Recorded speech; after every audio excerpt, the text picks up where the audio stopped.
የመንደር ውል ማድረግ በመንደር ውል ቋሚ ንብረት መግዛትም ሆነ መሸጥ የበዛ አደጋ አለው። ሕጋዊ ቅቡልነቱንም አጠራጣሪ የሚሆንበት ጊዜ አለ። በዛሬው ፕሮግራሜ ግን የመንደር ውል ተቀባይነት ሊያገኝባቸው የሚችሉበትን ሁኔታዎች፣ ጠባብ ሁኔታዎች የምነግራችሁ ይሆናል።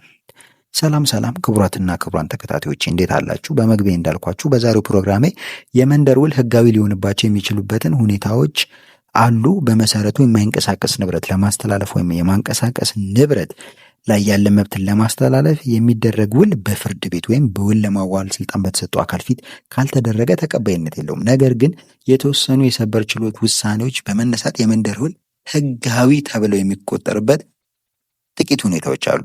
እነሱን ነግራችኋለሁ። እስከ መጨረሻው አብራችሁን ቆዩ። ሰብስክራይብ በማድረግ አበረታቱን። ቻናሉ ሰብስክራይብ፣ ላይክ፣ ሼር በማድረግ አብራችሁን ሆኑ። ቀጥታ ወደ ዛሬው ፕሮግራም ይገባሉ።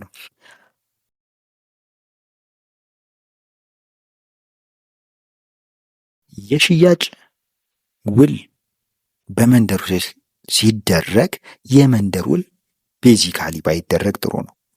ነገር ግን የመንደር ውል ሕጋዊ ቅቡልነት የሚያገኛችባቸው ትንሽዬ መንገዶች አሉ። እነሱን አንድ በአንድ ለመናገር ልሞክር። አንደኛ፣ የሽያጭ ውል መኖሩ ከታመነ ወይም ካልተካደነ፣ ገዢ ውል እንደፈጸመለት ክስ አቅርቦ ከሳሽ መከላከያ መልሱ ላይ በመካከላቸው ውል መኖሩን ካመነ ወይም ካልካደ በሌሎች ነጥቦች ላይ መልስ ከሰጠ ፍርድ ቤቱ በራሱ አነሳሽነት ወይም ውሉ በፍርድ ወይም በውል ለማዋዋል ስልጣን በተሰጠው አካል ፊት አልተደረገም ብሎ ውድቅ ሊያደርገው አይችልም ማለት ነው። ስለዚህ ውሉ መኖሩ ካልተካደው ከታመነ በመንደር ተደረገ፣ ውልና ማስረጃ ከተደረገ ተብሎ ክሱ ውድቅ ሊደረግ አይችልም ማለት ነው። ውል የለም አለ የሚለው ላይ ከተማመኑ ውሉ በመንደር ተደረገ፣ በውልና ማስረጃ ተደረገ ብዙ ትርጉም አይሰጥም፣ ውሉ መኖሩ ከተማመኑ ማለት ነው።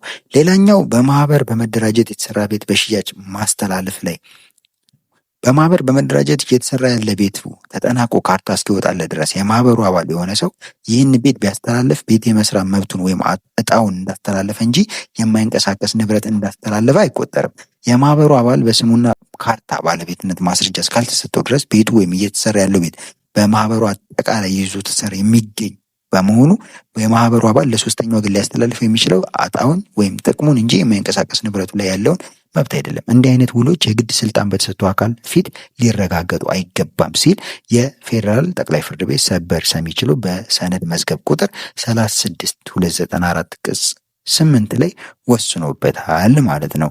ይህም አንዱ የመንደር ውልን ሕጋዊ ሊሆንበት የሚችልበት አግባብን የደነገገ የሕግ ማዕቀፍ ተደርጎ ሊታይ ይችላል። ሶስተኛው ያልነበረ ቤትን ሰርቶ ለማስተላለፍ የሚደረግ ውል ነው። ብዙ ጊዜ እንደዚህ አይነት ውል ከሪል ስቴት ቤቶች ግንባታ ጋር የተያያዙ ናቸው። ምንም አይነት እንኳን ውላቸው ላይ የማይንቀሳቀስ ንብረት ሽያጭ ውል ቢሉም ውሉ የሚደረግበት ጊዜ ቤቱ ያልነበረ በመሆኑ የማይንቀሳቀስ ንብረት ባለ ሀብትነት ከአንዱ ወደ ሌላው ሊተላልፏል ሊባል አይችልም። ያልነበረ ቤትን ሰርቶ ለማስተላለፍ የሚደረግ ውል የግንባታ ውል እንጂ የማይንቀሳቀስ ንብረት ሽያጭ ውል ሊባል የማይችል ባለመሆኑ ውሉ በፍርድ ወይም በውልን ለማዋዋል ስልጣን በተሰጠው አካል ፊት መረጋገጥ አይኖርበትም ማለት ነው። ስለዚህ ያልነበረ ቤትን ሰርቶ ለማስተላለፍ የሚደረግ ውል ስልጣን በተሰጠው አካል ፊት መረጋገጥ ግዴታ ነው ተብሎ ሊከራከሩበት እንደማይችል የፌዴራል ጠቅላይ ፍርድ ቤት ሰበር ሰሚ ችሎት በሰነድ መዝገብ ቁጥር 32/222 ቅጽ 7 ላይ አስገዳጅ የሕግ ትርጉም ሰጥቶበታል ማለት ነው።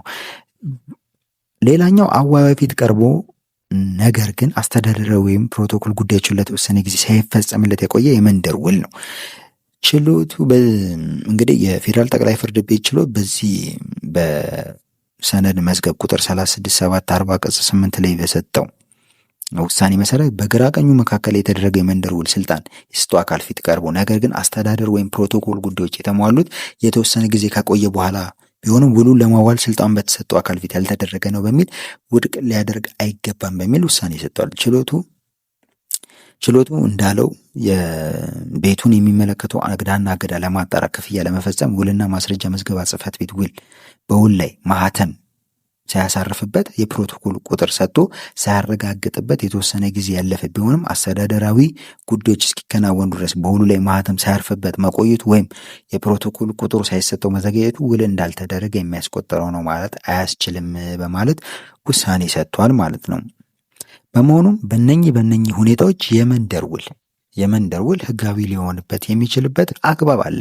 ነገር ግን እንደኔ እንደ ህግ ባለሙያ ልመክራችሁ ወይም ልነግራችሁ የምፈልገው የትኛውንም ከባድ የገንዘብ ቫልዩ ያለውን ንብረት ስትሸጡ ስታስተላልፉ ውልን ለማዋዋል ስልጣን በተሰጠው አካል ፊት ብታደርጉት ተመራጭ ነው። ምክንያቱም የመንደር ውል ሲደረግ ተዋዋዮች አንደኛ ወገን ውል አልፈጸምንም ብሎ ከካደ የዛ የመንደር ውል ህጋዊነት ያበቃለታል ማለት ነው። በዚህ ሁኔታ ላላስፈላጊ ችግርና ክርክር ውስጥ ስለምትገቡ ከመሰረቱ የመንደር ውል ባይደረግ ባይነኝ። ውልን ስታደርጉ በውልና ማስረጃ ወይም ውልን ለማዋዋል ስልጣን በተሰጠው አካል ፊት ብታደርጉት እጅግ ተመራጭ ነው።